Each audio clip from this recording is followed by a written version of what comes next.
네, 안녕하세요. 도구입니다. 반갑습니다. 오늘은 업의 통찰에 대해서 좀 얘기를 나눠보려고 해요. 업의 통찰 첫 번째.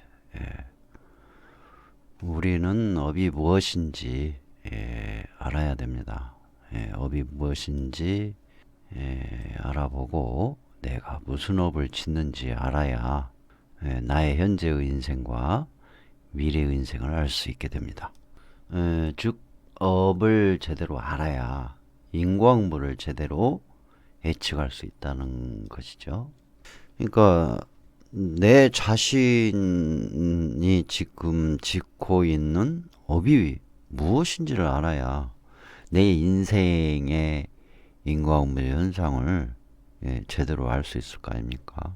또 내가 과거에 지어왔던 업들이 무엇인지, 또 현재 매 순간순간 짓고 있는 업들이 무엇인지를 알아야 나의 미래에 어떤 삶이 전개가 될 것인지, 어떤 일이 있을 것인지 알 수 있을 거 아닙니까? 불자라면 업에 의한 인과응보 법칙, 인과연기 법칙이 사실이라고 믿거나 인정하고 있는 분이라면 내가 지금 짓고 있는 업이 무엇인지, 내가 과거에 지은 업들이 무엇이 있었는지를 정확히 알수록 현재의 나의 삶과 미래의 나의 삶을, 나의 인생을 엿볼 수 있다라는 것이죠. 예측할 수 있다라는 겁니다. 그래서 될 수 있으면 업을 많이 성찰하고 사유하고 통찰을 해야 된다. 업을 모른 만큼 내 인생을 모르게 되니까. 그래서 종종 한 번씩 이따금 시시때때로 업에 대한 내용이 모아지거나 자료가 있거나 또 생각한 것이 정리가 되면 이런 식으로 공부해 보는 시간을 가져보려고 합니다. 그래요. 그러면 업은 무엇인가? 업은 자유다. 업은 자유다. 업은 자유입니다. 자세히 업을 성찰해 보면 업은 자유라는 것을 아시게 될 거예요. 업은 피할 수 없는 인과 법칙과 같은 것이라고 말한다. 그러나 과거의 어떤 업도 현재의 업에 의하여 변할 수밖에 없기 때문에 업은 자유이기도 하다. 우리가 선업을 짓느냐 악업을 짓느냐는 전적으로 자신의 자유의지에 달려있다. 그래서 업은 자기 책임의 법칙이라고 말하는 것이다. 네, 여러분들 저에게 축원 신청하실 때 업장소멸이라는 발언을 많이 축원 신청을 하셔요. 업장소멸. 그 업장소멸이 뭐예요? 악업을 소멸해 주세요. 악업장을 소멸하기를 발언합니다. 라는 그런 축원 신청이죠. 근데 업은 악업과 선업, 무기업으로 크게 이제 나누잖아요. 근데 이 업이라는 것은 사실은 자유를 나타내기도 해요. 자유. 이거냐면 과거에 아무리 많은 악업을 지었다 하더라도 현재 내가 선업을 지어버리면 과거의 악업의 영향 속에 선업의 영향이 들어가서 선업의 영향이 들어가서 그 악업이 작용하는 데 있어서 선업의 영향이 선업이 영향을 줘서 현재의 선업에 영향을 줘서 악업의 과보 현상에 영향을 미치거든요. 그래서 현재 내가 무슨 업을 짓느냐에 따라서 과거의 업장이 변화가 일어나게 돼 있어요. 그리고 나의 인생의 진행이 변화가 일어나게 돼 있고, 그렇기 때문에 항상 나에게는 자유가 있는 거예요. 내가 지금 어떤 업을 짓느냐에 따라서 나의 인생이 변하게 돼 있거든요. 어떤 도둑놈이 그동안 수없이 많은 도둑질을 했어요. 근데 한 번도 걸리지를 않았어. 예, 근데 이 업의 흐름상 이번에 도둑질을 하면 걸리게 돼 있는 거예요. 그 도둑질의 악업이 가득 차가지고 이제 딱 잡히게 돼 있는 상태예요. 그런데 이 도둑놈이 아이고 오늘 이 순간부터 도둑질을 안 해야 되겠다 하고 다른 사람들에게 나누고 베푸는 보시행을 해버리는 거예요. 그러면은 이 도둑놈이 그동안 도둑질한 업의 과보 현상이 오는 것을 스스로 막아버린 거예요. 예, 스스로 막아버린 거잖아요. 그게 자유예요. 자유.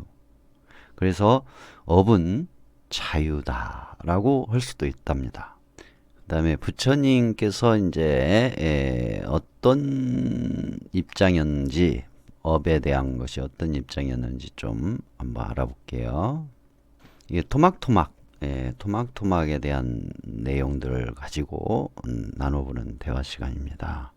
네, 장현숙님, 조졸님도 와 계셨네. 네, 성진님도 와 계시고 질문도 있으시네. 내가 A라는 사람에게 지은 업을 B라는 사람을 통해 받을 수 있나요? 어우, 그럼요. 이 인과 연기의 세계이기 때문에 인과응보 작용 현상은 인과 연기로 일어난답니다. 예. 그래서 A라는 사람에게 지은 업을 B라는 사람, C라는 사람, F라는 사람, Z라는 사람, K라는 사람, Y라는 사람, W라는 사람에 통해서 받을 수도 있을 뿐만 아니라 개한테, 고양이한테, 나무한테, 돌멩이한테, 물한테, 번개한테, 온갖 육도 중생을 통해서 귀신한테, 또 신들한테, 아기한테, 등등, 아수라한테, 등등 다른 육도 중생 외의 다른 존재로부터 그것을 받게 되는 연기적 현상이 일어나는 거예요. 그거를 놓쳐버리면 업의 인과응보 작용을 볼 수가 없답니다. 꼭 이것은 염두에 두셔야 할 내용이에요. 우리 성진님께서 아주 좋은 질문해 주셨어요. 마음에 들어요. 나 이런 말을 하고 싶었거든요. 이런 대화를 하고 싶었어요.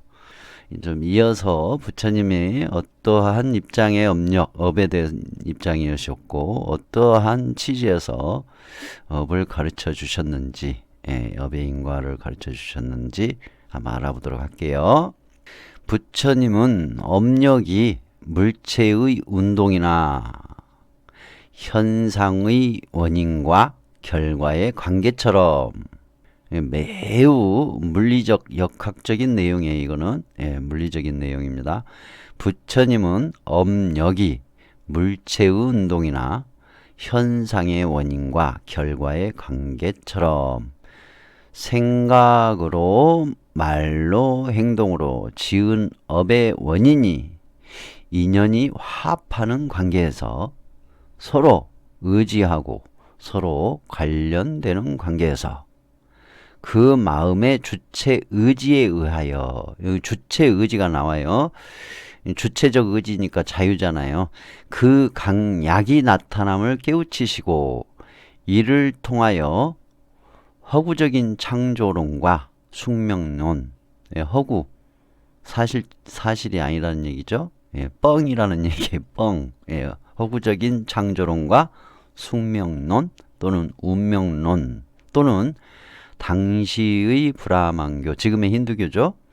브라만교의 업의 숙명론이나 업의 운명론적인 허무주의에서 탈피하고 자유로운 업력의 주체가 되도록 하셨다. 부처님 당시에 브라만교, 지금의 힌두교에서는 업의 숙명론이 있었어요. 업의 숙명론이나 업의 운명론이 있었다고 합니다. 즉 왕은, 전생의 왕은 그 전생의 왕의 업으로 금생의 왕이 되고 전생의 천민은 그 전생의 천민의 업으로 금생에도 천민으로 태어난다. 지금 천민은 다음 생의 천민이 된다. 지금 왕은 다음 생에도 왕이 된다라는 이런 숙명론적인 업의 숙명론, 업의 운명론을 가지고 있었답니다. 그런데 부처님께서 가만히 보니까 그게 아니라 본인이 행동하고 말하고 생각한 것에 의한 업에 의해서 다음 생을 또는 내일의 인생이 바뀐다라는 거, 그거를 보신 거죠. 사실을 본 거죠. 사실을. 그래서 자유로운 업력의 주체가 되도록 하신 거예요. 자유로운 업력의 주체. 예, 자유로운 자기 인생을 스스로 만드는 업, 스스로 자기의 업을 스스로 자유롭게 만들어서 그 업력의 주체가 되도록 그렇게 가르쳐 주셨죠. 특히 업의 인과응보의 교설과, 예, 인과응보 나와요. 그 다음에 더불어 업의 본질이나 분류에 관한 고찰이 심화되었고, 이게 굉장히 중요해요. 그래서 제가 이거를 좀 많이 강조를 해요. 이제 업의 통찰을 하라. 이게 뭐냐면 업의 본질에 대해서 잘 알아야 돼요. 그리고 업의 분류에 대해서도, 예, 고찰이 심해야 돼요. 심화. 즉 업에 대해서 잘 알아야 돼요. 업의 이러한 점 저러한 점 그런 거를 잘 알아야 된다라는 거예요. 그냥 뭐 교학적으로 뭐 덩어리만 알아서는 안 돼요. 신구이 삼합 뭐 그런 식으로 행동으로 말로 생각으로 짓는 것이 업이다. 그런 식으로 좀 추상적인 그런 정도로 업을 알아서는 안 되고, 내가 이거 하나를 들었다 놓았다 하는 것도 업의 작용이 일으켜진다라는 거.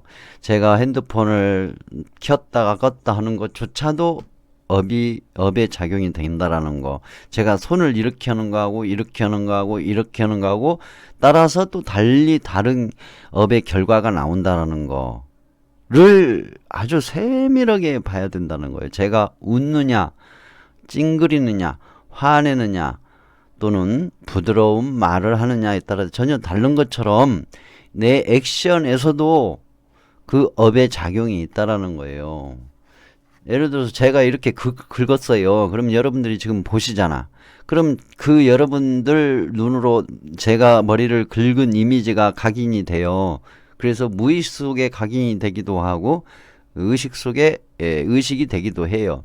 나중에 저와 여러분이 만났을 때, 대면을 했을 때 그 업의 작용이 일어나거든요. 제가 한 행위에 대한 것이. 그래서 업의 본질에 대해서 또 업의 분류 이런 것들을 진짜, 예, 고찰을 해야 돼요. 이 고찰을 제가 이제 통찰이라고 하는데, 표현을 많이 하는데, 깊이 관찰하고 생각하고 사유하고 그 사유하는 데서 뚫고 넘어가야 된다는 얘기예요. 깊이. 그래야 업의 인과응보에 대해서 여러분들이 생활 속에서 관찰이 가능해지고 업의 인과 연기에서도 관찰이 가능해진다는 거예요. 그래서 자기 행위에 대한 과보로서의 업은 자연 법칙적인 인과만이 아니라 인간 사이의 윤리성에 직결되는다는 것을 간파하시어 가르침을 펼치셨다. 이 부분도 정말 중요한 내용이에요. 그러니까 우리가 업장 또는 업하면 나 개인의 인생에 대한 얘기만 있는 것처럼 보이거든요. 그게 아니에요. 그것뿐만 아니라, 예, 인간 사이의 윤리성과 직결이 돼 있어요. 직결. 그걸 가장 그것을 가장 쉽게 할 수 있는 내용이 십선업입니다.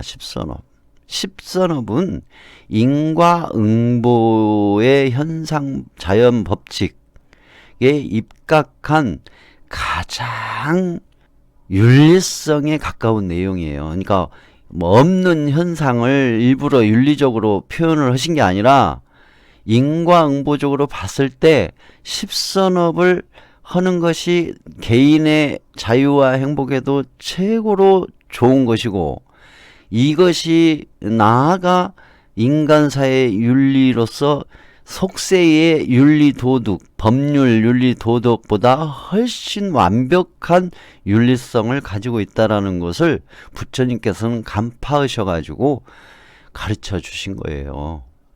그래서 저는 자신 있게 여러분에게 여러분의 자유와 행복을 위해서 십선업을 실천하셔야 된다라고 권장을 하고, 인간사의 윤리 도덕성에서도 이 십선업만큼 완벽한 것은 없기 때문에 또한 권장을 자신 있게 하는 거예요. 예. 그래서 이 부분을 여러분들이 좀 많이 좀 생각을 해보셨으면 좋겠어요. 예. 다시 한번 읽을게요. 부처님은 업력이 물체의 운동이나 현상의 원인과 결과의 관계처럼 생각으로, 말로, 행동으로 지은 업의 원인이 인연이 화합하는 관계에서, 서로 의지하고 서로 관련되는 관계에서 그 마음의 주체 의지에 의하여 그 강약이 나타남을 깨우치시고, 이를 통하여 허구적인 창조론과 숙명론, 운명론 또는 당시 브라만교의 업의 숙명론이나 업의 운명론적인 허무주의에서 탈피하고 자유로운 업력의 주체가 되도록 하였다. 특히 업의 인과 응보의 교설과 더불어 업의 본질이나 분류에 관한 고찰이 심화되었고, 자신의 행위에 대한 과보로서의 업은 자연 법칙적인 인과만이 아니라 인간 사이의 윤리성에 직결된다는 것을 간파하시어 가르침을 펼치셨다고 합니다. 네. 네. 그 다음의 내용입니다. 업이라고 하는 것은 몸으로 하는 행동과 말하는 것과 마음으로 생각한 것으로 미래에 발생할 일들의 원인이 되는 것을 말한다. 업이라고 하는 것은 몸으로 하는 행동과 말로 하는 것과 마음으로 생각한 것으로 미래에 발생한 일들의 원인이 되는 것을 말한다. 예, 업. 내가 현재 살고 있는 모습, 상황, 모든 것은 과거의 업의 현재의 모습이고, 현재의 나의 삶의 모습들은 미래의 나의 삶의 모습들이 이제 모습들의 어떤 열매, 결과치가 되는 것이죠. 그 다음에 또 업은 과거의 나의 행동, 말, 생각이 씨앗이고 현재의 생활 상태는 그 열매이다. 업은 삶의 이해이고 지혜이다. 업을 알아야 내 삶을 이해할 수 있어요. 사람들의 삶 또는 중생들의 삶을 이해할 수 있습니다. 업을 알아야. 그리고 거기서 지혜가 만들어져요. 지혜가. 전생의 일을 알려면 지금 생에서 받는 것을 헤아려 보면 되고, 내 생의 일을 알려면 지금 생에서 짓고 있는 업을 자성해 보면 된다. 법화경에 나와 있는 내용이에요. 전생의 일을 알려면 지금 내가 어떻게 사는지 보면 알 수 있어요. 그가 어떻게 사는지 알면 볼 수 있고, 또 다음 내생이라는 것은 미래의 생이니까 오늘 이 순간의 모든 미래를 얘기하는 거예요. 뭐 죽은 뒤에 다음 생만을 얘기하는 게 아닙니다. 내생이라는 게. 그래서 미래의 삶을 보려면 지금 현재 나의 생에서 짓고 있는 업을 보면 알 수 있다라는 거예요. 그게 아까 그 방생하면서 제가 매기에 대한 과거생을 얘기를 했잖아요. 이 매기는 전생에 뭐 이런 업을 지었을 거다. 그 얘기가 왜 나오냐면, 무슨 근거로 나오냐면 바로 그 매기의 현재의 삶을 보고 현재의 상태를 보고 과거를 얘기한 거예요. 그러니까 이 입장에서 얘기를 한 거예요. 제가 그 매기의 전생에 대해서 얘기를 한 거는, 전생의 일을 하려면 지금 생에 받는 것을 헤아려 보면 안다 이거예요. 그러니까 그 매기는 매운탕거리가 되려다가 방생되어지게 됐는데, 방생되어지는데 그냥 방생되어지는 게 아니라 저울에 무게를 달잖아요. 무게를 달면서 물도 없는 바구니 속에 있으니까 막 발버둥을 치잖아요. 그러니까 이 매기는 전생에 매사에 계산적이고 무게를 달듯이 매사에 계산적이고 코치코치 따지고 그런 삶을 살았다라는 얘기죠. 그런 사람 있잖아요. 보면은. 예. 그런 거를 예측해 볼 수 있는 거예요. 사람은 누구나 자기 업에 따라 살아간다. 좋은 씨앗을 뿌렸든 나쁜 씨앗을 뿌렸든 자기가 뿌린 대로 거두게 된다. 본생경에 나와 있다고 합니다. 참고시라고 지금 제가 올려드리는 겁니다. 이 세상에 우연이란 없다. 이 세상에 우연이란 없다. 물질은 보는 업만으로도 변한다. 양자역학의 현상. 이 내용은 참 중요한 내용이기도 해요. 왜 그러냐면 사람들이 업의 인과응보에 대해서 잘 알지도 못하면서 알아보지도 안 하면서 인정을 안 해요.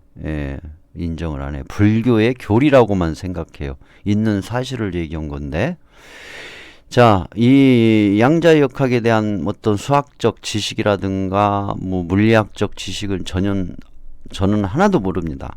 단지 양자역학이라는 이 현상이 무엇인지 상식으로는 알고 있어요. 물질의 근원으로 갔더니 아무것도 없대요. 아무것도 보이지가 않는데요. 그런데 관찰자가 실험하는 연구하는 그 관찰자가 쳐다보면 물질이 생긴대요. 갑자기 물질이 생겼다 사라졌다 한대요. 보면 안 보면 나타나지 않는데 보면 물질로 나타난다 이거예요. 그래서 그거를 불교적인 용어 물질은 보는 업만으로도 변한다 라는, 즉 이 세상 그래도 과학자들은 그 양자역학에서 물질이 변하니까 우연으로 얘기를 해요. 우연히 변한다. 그런데 그렇지가 않다라는 얘기죠. 부처님의 가르침에서 또는 불교적인 입장에서 보면 우연은 없다 이거예요. 보는 자가 있으니까, 보는 업이 있으니까, 보는 현상이 있기 때문에 물질로 변한다라는 그런 것으로 얘기해 볼 수 있다라는 것이죠. 업이 곧 나다. 업이 곧 나다. 내가 어떤 생각을 하고 어떤 말을 하고 어떤 행동을 하느냐에 따라 내가 만들어지기 때문이다. 이거는 네이버에서 발췌해 온 거예요. 여기 내용 중에 일부들은 발췌한 것이 많습니다. 생각과 말과 행동이 나의 현재와 미래를 결정짓는다. 나의 현재와 미래를 결정짓는다는 말, 이거 굉장히 중요한 거예요.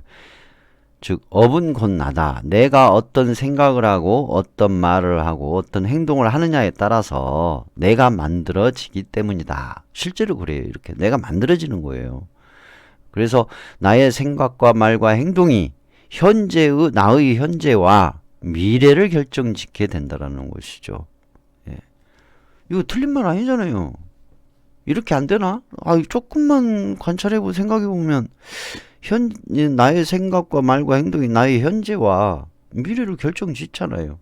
그래서 이 업은 곧 나이기도 하다라는 거죠. 업이 곧 나다라고 해야 된다는 얘기죠. 고의로 짓는 업에는 세 가지가 있다. 몸으로 짓는 업, 말로 짓는 업, 생각으로 짓는 업이 그것이다 라고 중아함경에 나와 있다고 해요. 그 다음을 또 살펴볼게요. 만약 어떤 사람이, 이거 부처님께서 이제 한 말씀이라고 해요. 만약 어떤 사람이 뭇중생들을 사랑하는 마음, 함께 슬퍼하는 마음, 함께 기뻐하는 마음, 차별 없는 평등한 마음으로 행동한다면, 거의 십선업에 가까운 내용이죠. 그는 생각과 말과 행동으로 나쁜 업을 짓지 않을 것이며, 이렇게 실천한다면 그는 반드시 아나함, 즉 욕계의 번뇌를 끊어버린 성자가 되거나 그보다 나은 과보를 얻을 것이다. 예, 가만히 앉아서 참선하면 안함이 된다 또는 그보다 더 높은 단계를 과보를 얻을 것이라는 내용이 아니죠. 예, 실천이잖아요. 무중생들을 사랑하는 마음, 함께 슬퍼하는 마음, 함께 기뻐하는 마음, 차별 없는 평등한 마음으로 행동한다면 그는 생각과 말과 행동으로 나쁜 업을 짓지 않게 될 것이며, 이렇게 실천한다면 그는 반드시 안하함, 즉 욕계의 번뇌를 끊어버린 성자가 되거나 그보다 나은 과보를 얻을 것이다. 이거 진짜 이거 틀림없는 말입니다. 해보세요, 여러분. 진실한 마음으로 무중생들을 사랑하는 마음에, 함께 슬퍼하는 마음에, 함께 기뻐하는 마음에, 차별 없는 평등한 마음으로 십선업 실천 한번 해보세요. 틀림없이 여러분들 이 과보를 받게 될 거예요. 반드시 안함, 즉 욕계의 번뇌를 끊어버린 성자가 되거나 그보다 더 나은 과보를 얻게 된다. 이거 틀림없는 말이에요. 거짓말 아니에요. 부처님께서 거짓말 안 했어요. 해보세요. 정말 해보세요, 한번. 이런 걸 해라고. 이런 걸 어떻게 하면 이런 걸 잘할 수 있을까? 어떻게 하면 이런 걸 생활 속에서 실천할 수 있을까? 어떻게 하면 이런 걸 삶 속에서 잘 해낼 수 있을까? 하고 분석하고 깊이 고민하고 성찰하는 것이 참선이에요. 이게 명상이고 불교적 명상이고 사유명상이라고 그러죠. 이런 걸 하려고 노력하는 사유, 마음을 다스리는, 이런 걸 하기 위해서 마음 다스리는 공부를 하는 거, 그걸 이빠싸나 사마따라고 그러는 거예요. 사띠라고 하기도 하고 알아차림이라고 하기도 하고 그러죠. 그 다음에 나쁜 업을 짓는 사람은 왜 잘 사나? 나쁜 짓으로 온갖 나쁜 짓 다 하는데, 악행을 일삼는데 왜 잘 사나? 이렇게 질문하는 사람이 있었어요. 진짜로 실제로 있었어요. 부처님 당시에 경전에 보면 이런 질문을 해요. 부처님, 온갖 나쁜 짓은 다 하는 놈이 있는데 그런 놈들은 왜 잘 먹고 잘 삽니까? 멀쩡하게 라고 질문을 해요. 그러니까 부처님께서 틀림없는 답변을 해드립니다. 사자우로 악행이 무르익기 전에는 어리석은 사람은 꿀같이 달콤하다라고 생각한다. 그러나 그 악행의 열매가 있게 되면 그는 쓰디쓴 고통의 맛을 보지 않으면 안 된다. 법구경에 나와 있는 내용이에요. 법구경에. 틀림없는 말입니다. 그냥 막 더 이상 많이 설명 않겠어요. 나쁜 업을 짓는 사람들이 왜 잘 사나? 악행이 무르익기 전에는 어리석은 사람은 꿀같이 달콤하다라고 생각한다. 그러나 그 악행의 열매가 있게 되면 그는 쓰디쓴 고통의 맛을 보지 않으면 안 된다. 법구경. 꼭 참고하시고. 그 다음에 이제 마지막이네요. 업은 개인의 업과 집단의 업을 동시에 지니고 있다. 이걸 공동업이라고 그러죠. 집단의 업을. 왜 그러냐? 그건 서로 연결되어 있기 때문이다. 바로 이게 인과 연기예요. 이것을 인과 연기라고 합니다. 이제 인과응보는 개인의 어떤 현상이, 업의 과보 현상을 인과응보라고 그러고, 이제 집단, 이게 개인의 업과 집단의 업을 동시에 지니면서 현상이 일어나는 것을 인과연기라고 합니다. 그래요. 오늘 여기까지 하겠습니다.